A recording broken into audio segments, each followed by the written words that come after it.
It is that time of the day again. I better be careful because yesterday I almost slipped. There was some rain and some mud, and I almost fell on my tuchus, on my bottom dollar. Had some muddy shoes for the first time on the trails the other day. We had some rain this morning. Okay, we're talking George Soros and we're talking premium RVM, and that's on two different networks really that we're going to be talking about.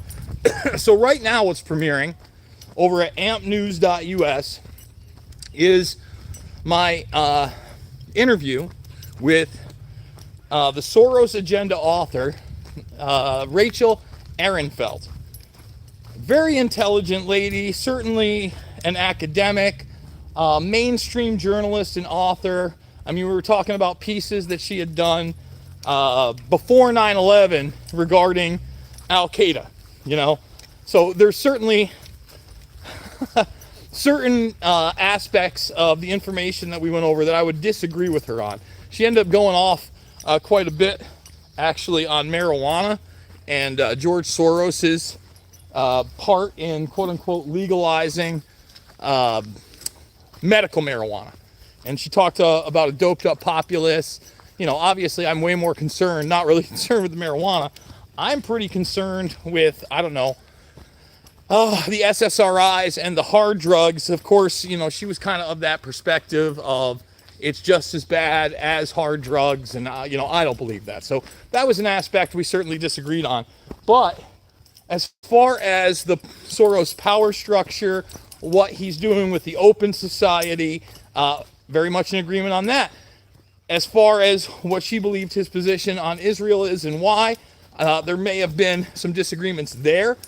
You know, she talked about the Palestinian issue. I wasn't really able to challenge her too much on any of it because she was so dense with knowledge, and we were trying to talk about this book, that by the time she would be done making somewhat of a definitive statement, I would have to go to break. You know, I have 4 breaks that I've got to hit on that show, kind of like I do on the first hour of RVM. But a really great interview. Up now, premiering now for free. You'll be able to see it on ampnews.us, and you'll also be able to see it over on their Rumble. I really encourage people to go check it out. We're supposed to have Carrie Lake on today. Today was supposed to be Carrie Lake and this woman, Rachel Ehrenfeld, but it ended up being just Rachel Ehrenfeld. And honestly, I think it would have been tough just to do a half an hour with her because of the pace at which she speaks and the subject matter. Okay, with that being said, let's talk about a 2-hour and 22-minute interview that I just wrapped up. Guys, I recorded alone. Forget about the prep work and all that other stuff and the pre-stuff. I recorded alone today for 4 hours and 22 minutes. That's just the record time. Yikes. But you, the premium members of redvoicemedia.com, redvoicemedia.com/uncensored, where you can go check it out. It's not going to be up until probably tomorrow as we release them on the weekends. But instead of 2 interviews, I'm sorry, you're only going to be getting 1 interview this weekend, but we're going to break it up into 2 parts because it was 2 hours and 22 minutes, and it was a really, really fun one in my opinion.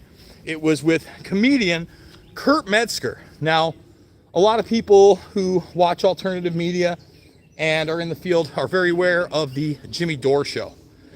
I love the Jimmy Dore Show. I think Jimmy is one of the best. He gets it right more than he gets it wrong. Obviously, there are certain differences of opinion.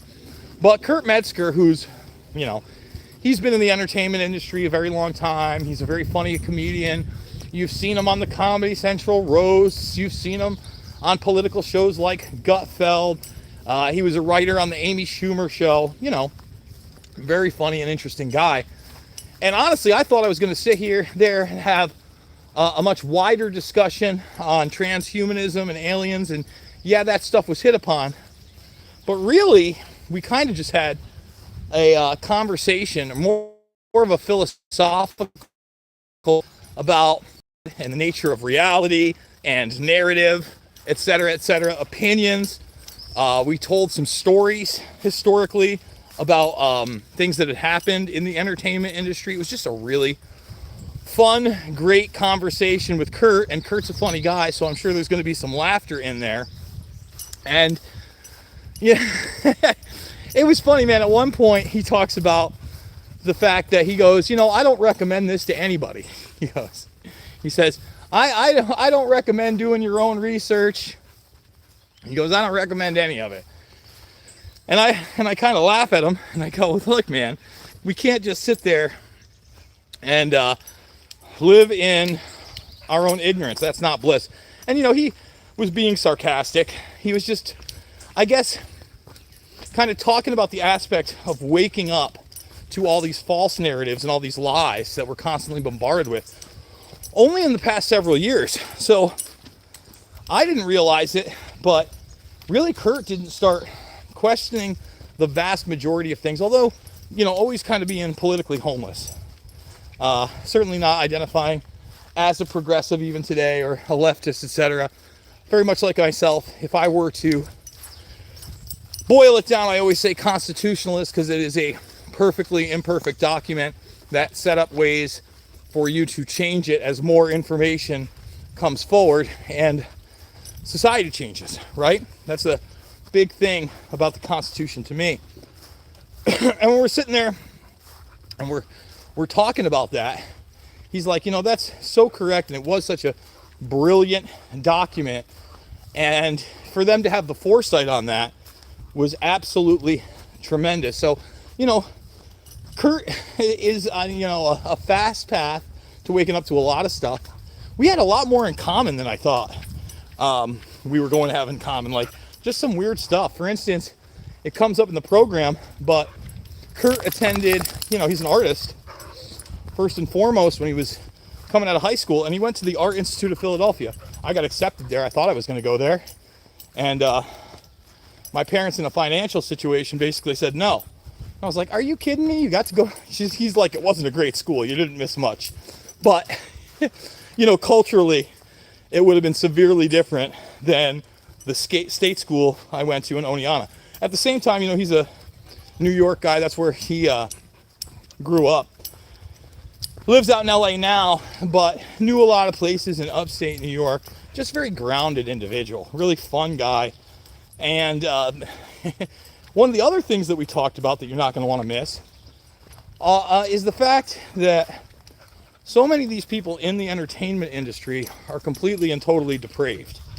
And one of the reasons they get so depraved is the use of hard drugs like cocaine, and how it changes the way you think, changes the way you act. And we got into some of the darker realms of the sexual exploitation of not only women, but men, and yes, children as well. So that was an interesting aspect of the conversation. We had a great back and forth about DMT and the nature of reality. I mean, there's just so much there. Obviously, again, 2 hours, 22 minutes. We're going to break it up into about an hour plus each. I got to make up 2 thumbnails. I got to upload it to the guys. And it should be available again at redvoicemedia.com/uncensored by tomorrow. On top of that, we'll probably also release a 10 or 15 minute clip on YouTube and the other social media platforms. I'll also probably be posting some of the other premiums from weeks past, as sometimes I'm slow to do that. Although if you're over on, I think, RVM Rumble, you can get the Ian Crossland interview. I'm going to post the Ryan Christian interview. And those are fun broadcasts because I think that they're relevant beyond just when we shot them, right? We're not just talking about the hot topic of the day. It's not just the hot topic of the day. Those are fun, but we like big picture stuff. So, once again, guys, you know how to support me. The links are down below. ampnews.us is premiering right now, that hour-long broadcast on the Soros agenda. And you can get that book if you are a reader. I would probably encourage it. She was well aware of Soros's past with his Hungarian godfather. She was very well of his sociopathic activities, of his involvement in Ukraine, his involvement in the quote-unquote good guys club and eugenics. Just a lot of great knowledge there. So ampnews.us for that. And then redvoicemedia.com/uncensored. Try it for $1 today. You get a full week for $1 do, right? $1, you're in. And then it's $10 a month after that, or $100 for the year. It helps support the broadcast and bring big time interviews like the one I just did with Kurt Metzger to the masses, unfiltered, uncensored, and in my opinion, full of facts and fun. Guys, I couldn't do it without you. I absolutely love you. It is not about left or right. It is always about right and wrong. And with that being said, Smokey and I, we are going to sign off and finish up this walk. I hope you all have a great weekend and spread the love, as I will see you all on the flip side.